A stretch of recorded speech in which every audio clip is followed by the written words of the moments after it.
Right, good morning, Charlotte. Thank you for joining me today on what I would call the first of the lockdown sessions. Just to introduce you to the audience, this is Charlotte Braithwaite, Psychotherapist and Coach. My name is Tim Guest from Consulting 51. So again, thanks for joining us, Charlotte. We find ourselves here January the 5th. We're in lockdown number 3. I think we said just before we came on the call that we kind of reached the end of 2020 and everybody was very fatigued. We locked down in November hoping that would save Christmas. We had Christmas almost sort of taken away from us, and now we kind of find we're in a new year hoping to make a new start, and we find ourselves set back a little bit. So, how are you feeling after last night's announcement? Gosh, it feels like a really big question, Tim, to be honest. But thank you, firstly, for having me here. Yep. I think these little videos are so important just to keep checking in and reminding ourselves what it is we're dealing with in a compassionate manner. How am I feeling? I'm feeling a lot of things. I think, as you said, I think fatigue is one of the main ingredients in sort of the recipe of what I'm feeling at the minute. Yeah. And even though, like many people, I was able to have a break over the festive period, I think, a week, maybe 2 is not enough to kind of neutralise the fatigue and the exhaustion that we've been carrying from 2020. And you're absolutely right. Coming into the new year, it's quite symbolic. We're used to the new year, new me, everybody going back to the gym and, all our resolutions. Dry January. Absolutely, I think many people might have let go of January already, but there's such a mix of feelings, so it's almost difficult to even put it into one. But if I'm going to choose one, I think fatigued is probably my main feeling at this point. Yeah. I think I'm the same, really. Last night. Well, all yesterday there was all speculation. I avoid the news at all costs, really. I don't read it or watch TV, but I'm on WhatsApp groups and things, and there was all speculation like schools are going to close, we're in another lockdown, and you feel anxious just waiting for it to happen. I think I said to you before that it's like someone saying, I'm going to smack you in the face at some point, but I'm not going to tell you when it's going to be. In some ways, when you do get the smack in your face, you're relieved because you can kind of move on. And that's almost how I'm feeling today, that I now know what I'm dealing with. Now I know that I can go to work if I need to. I know the kids are at home. It's not ideal, but we can deal with it. I know what shops are open and what shops are closed. But it's a tough situation. And there's going to be a lot of people who are watching this who are in very different situations. Stressful because they're at home homeschooling, stressful because they're at home on their own, because they live on their own. What sort of tips can you give to people to try and stay mentally sane through these next few weeks? Yeah, and you make a really good point, because it's I really like the sort of being punched in the face analogy. not like it isn't, I welcome it, but I think it's the ambiguity and the ambivalence of not knowing where we stand, and I think the tier system confuse the hell out of people, to be honest. So on a level, I'm not saying that there's relief, but certainly from the clients I've spoken to even this morning, there's a level of clarity that I think was needed. There's sort of like, we know where we stand now, and we have a sense of the stint of how long this might last. I hope so. Yeah, fingers crossed. But I think in terms of staying sane, and I was thinking when you put this together about staying sane in lockdown, I thought we need to make this really easy, because people need simple right now. So I came up with a little bit of an acronym around SANE as to how, some of the just fundamental things that we can do. So if we start with S, and S for me is self-care in abundance. Now, self-care doesn't necessarily mean bubble baths and movie nights and all the fluffy stuff that we tend to equate that word with. What I mean by self-care is your fundamental needs. So sleep is a huge one, and I know we just acknowledged this before we came on here about sleep is so important because it is your body's natural time to rest. And the sort of paradox is that when we're living in such ambiguity and we're living in anxiety, our bodies are filled with cortisol and adrenaline that then doesn't help us to sleep. So getting a really solid sleep routine, even if you're laying in bed twiddling your thumbs, the fact that your body is resting is a really, really helpful thing just to be able to give yourself. Yeah, don't including take things your like don't take Go your on. phone don't take your phone to bed is a key one for Yes. me. Yeah, I think these are the things that we kind of already know we shouldn't do, Yeah. but doing it is a very different matter. So yeah, self-care, sleep, what you put in your body, you know, not eating loads of junk food, because all of that, you know, really does contribute to our physical well-being that has a direct impact on our mental health as well. Then I come to awareness. Now, by awareness, I don't necessarily mean what's going on in the world, what stage of lockdown we're in, but actual internal awareness. So many people are really struggling to figure out what it is they need, because we're all just so over the place, you know, and things aren't quote unquote normal, though they haven't been for a very long time. So simply as an awareness exercise, just to check in with yourself each day, what is it that I need? It might be that today I need to go for a run in my hours allocation exercise. Today is maybe I don't need to go for a run. Maybe I just need to stretch off a bit, or maybe I need to have some wholesome food today, as opposed to trying to, you know, do my whole January health kick in the midst of all of this too. So just checking in with yourself, because if you don't check in with yourself and you try to attend to everybody else's needs, if you're not meeting your own, we tend to spiral. Yeah, I think that's always been part of my problem, is always wanting to take care of other people, listen to their problems, and all of a sudden you find yourself completely downtrodden and unable to look after yourself. So it's a big one, and exercise is a big one as well, and something for me, I've always been very regimented with exercise, going to the gym and running, but in this situation you can't, and if you intend to go for a run at 5:30 in the morning and you don't for some reason, don't beat yourself up about it. Maybe go later or go another day. Yeah, absolutely. It makes me think of when you're on a plane, although it's been a while since we've been doing one of those. Yeah. When they talk about the oxygen mask, and there's that thing about you must put on your own before you help somebody else's. Yeah. And I think that's whilst we kind of love to be the hero rescuing everybody else, if we're fatigued, if we're exhausted, if we're feeling short-tempered, they're not going to get the best of us anyway.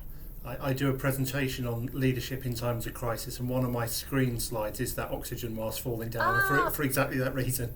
Exactly, and this really is, you know, a time where we're being called to step up in our own leadership, in our homes, in our jobs, with our kids. Yeah. It really is about leadership. So that's a brilliant metaphor to go by. Then we have N, and I've put N is more of a sort of a question. What you're doing is it nourishing or is it numbing? Okay, that's a good one. Yeah. We kind of there are certain things that we know numb us out and aren't actually helpful, like overindulging, just sitting and eating lots of food, or scrolling on social media is a big one. How much are we just numbing and not doing things that help us feel good, or what are the activities that help to nourish us? Yeah. It might be that we're still on social media, but it's nourishing to follow some accounts with funny videos. Humour is a brilliant antidote to all of the stuff we're feeling at the minute. Cat videos. So it's not. exactly cat videos. But it's not that we're then making all of social media bad. Yeah. But just being mindful: is this numbing or is this nourishing? Yeah. Yeah, I've got, again, when I do my presentation, one of the comments is stop scrolling, start learning. It's very easy, particularly at the moment, it's very easy to get caught in some social media spiral. You look at a news article and then you look at all the comments, then you read their replies, and you can lose ages looking at, and it's all negative. None of it's, oh, brilliant, we're going to be able to do this tomorrow. So the start learning piece is to do some online learning. There's plenty of online resources and things, and that will then make you feel, even if it's only a 4-hour, 5-hour course done over 3 weeks, it's a positive thing you can do. Yeah, absolutely. And I think like you said, being aware of the rabbit holes that we can go down, that all, we may have been feeling absolutely fine, but all of a sudden we're absolutely raged that some person we've never met, never will meet, has got, a strong opinion or has said a crappy comment. So I think, just coming back to the awareness of those internal check-ins of, is this nourishing, is this numbing, is this what I need? Yeah. And then the final one I've got is E, which perhaps slightly predictable. that I'm a psychotherapist, but emotions. We really have to feel what we're feeling. And I think somewhere along the line in history, we've made this narrative that we're only meant to feel good feelings. Yeah. But actually, we have to feel all the feelings. Mental health is not just about toxic positivity. Mental health is about acknowledging when things feel really, really crap. and allowing ourselves to feel it and flow with it, as opposed to fight it, resist it, and then it just persists. Even anger, how would we be able to get anger out in a constructive way? You know, actually, I've done this with my bonus children, that's stepchildren, but I prefer to call them bonus children. What we did the other day, it was actually when Christmas was quote unquote cancelled, and we were really, really feeling it. So we went to the park and we found a big open space and we got some rocks and we shouted about all the things we were angry with and threw the rocks, not at people, at the floor. But what we need to understand is that emotions are energy. You know, the word emotion is energy in motion. Okay. And this is why we feel it in our bodies. You know, anger might be in our stomach, anxiety is in our chest. And we need to move the energy. So if we, you know, by naming just that really simple exercise, and I do this by myself also, not just, you know, for the kids, but to bring that into your body, into awareness, and then do a physical exercise to move it. This is why people go to the gym or go to, you know, boxing classes or kickboxing. It is a really therapeutic tool. If we're feeling lots of different feelings, especially ones that are difficult, get moving. All the more reason to exercise. I think that's a very key point, because in, you know, let's call it normal times, if you're having a bad run at work or in life or whatever else, you or certainly a lot of people would go to the gym, punch the punch bag, do a good workout. Can't do that anymore.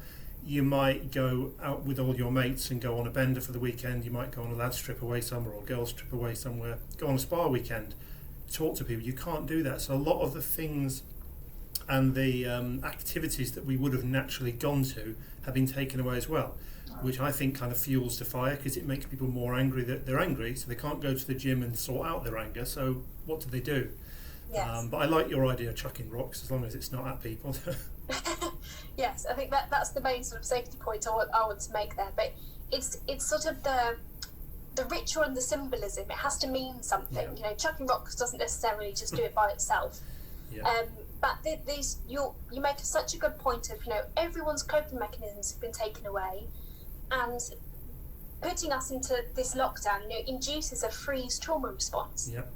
This, you know, we need to move the energy, and yet we can't. We're cooped up in our homes. So it's, what can we do within what we have control of to help our bodies? Because, you know, we're all integrated. We have to look after our body, to look after our mind, to look after our emotions.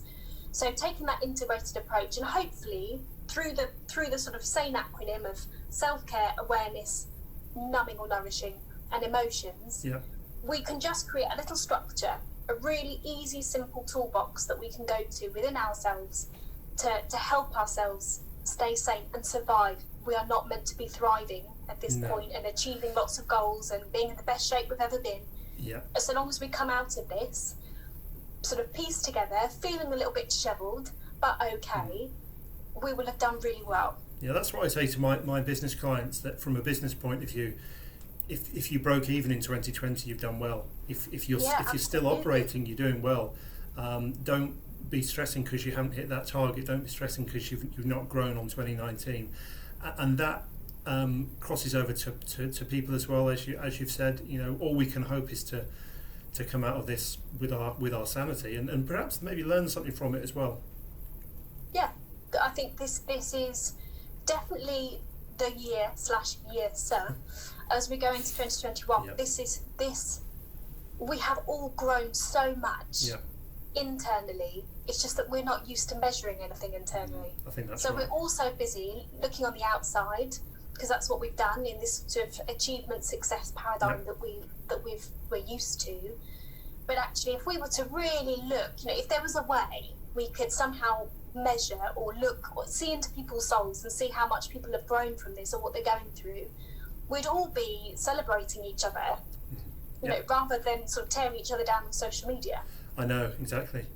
My daughter summed it up quite well this morning, because she's 7 years old, nearly 8. She was devastated about not being able to go to school when she woke up in the morning, and she was in floods of tears about it. And so I kind of left her, had a shower and came back, and she said, I've been thinking about it, and we can't change the situation. So we can either be in this situation and be angry and sad, or be in this situation and be happy. So I was like, it's very good point, yeah. But it's true though, isn't it? You can't. It's so true. And actually, sometimes, I mean, it's what a wonderful moment for your daughter to really embody how adaptable children are. And actually, usually as adults, that we struggle far more because we think we should be able to change it or be in control of it. So kudos to her and kudos to you to have raised a child with that level of awareness. And, you know, they become our teachers at this point sometimes. Yeah. Excellent. All right, Charlotte. Well, we'll wrap it up there. Thank you very much. If anyone's interested in making contact with Charlotte, I'll stick her contact details in the post as well. Thank you, Charlotte. Brilliant. Thank you.